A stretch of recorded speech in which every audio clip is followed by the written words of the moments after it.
জন্মদিন মানে সাধারণত আনন্দ উৎসব, শুভেচ্ছা আর আড়ম্বর। তবে সেই প্রচলিত ধারার বাইরে গিয়ে নিজের জন্মদিনকে মানবিকতার আলোয় আলোকিত করলেন রাষ্ট্রবাদী ছাত্র সংগঠনের প্রাক্তন নেতা সানাই বৈদ্য।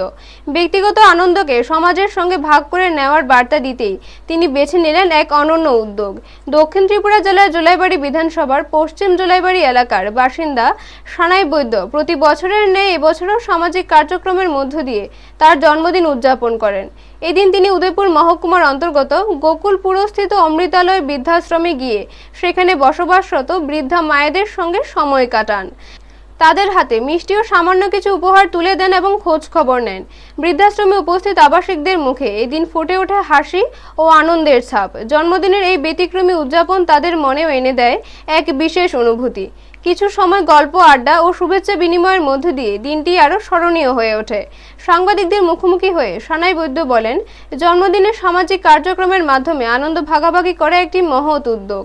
এতিমখানা, বৃদ্ধাশ্রম বা সুবিধাবঞ্চিত মানুষদের মাঝে খাবার, বস্ত্র কিংবা শিক্ষা উপকরণ বিতরণ এবং তাদের সঙ্গে কিছু সময় কাটানো সমাজের প্রতি দায়বদ্ধতা ও মানবিকতার পরিচয় বহন করে। তিনি আরও বলেন, সমাজের প্রতিটি মানুষের উচিত নিজের বিশেষ দিনগুলোকে এমন মানবিক উদ্যোগের সঙ্গে যুক্ত করা। সানাই বৈদ্যের এই উদ্যোগ এলাকায় প্রশংসিত হয়েছে। অনেকেই মনে করছেন এই ধরনের উদ্যোগ সমাজে ইতিবাচক বার্তা পৌঁছে দেয় এবং নতুন প্রজন্মকে সামাজিক দায়বদ্ধতার পথে উদ্বুদ্ধ করে। ব্যুরো রিপোর্ট, নিউজ তৎকাল 24। নমস্কার। আজকে আমার এই জন্মদিন উপলক্ষে আমি গোকুলপুর স্থিত যে সাধনা দয়াময় সেবা আশ্রমে উপস্থিত হয়েছিলাম। অমৃতালয়, এখানে যে আমাদের বৃদ্ধাশ্রম আছে, আর আমার জন্মদিনের যে কেকটি সেলিব্রেশন করি এবং তার পাশাপাশি ওখানে মাসিদেরকে আমি সামান্য উপহার তুলে দিই।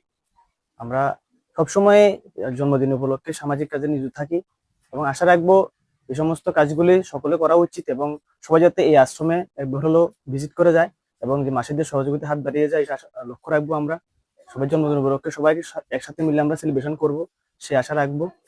এই আশা রেখে আমি আজকে এই জন্মদিনে সেলিব্রেশন করলাম। আপনাদের আশীর্বাদ থাকলে আগামী দিনে আরো সামাজিক কাজে আমি নিয়োজিত করতে চেষ্টা করবো। আপনার নামটা? আমার নাম সানাই বৈদ্য, আমার বাড়ি জোলাইবাড়ি।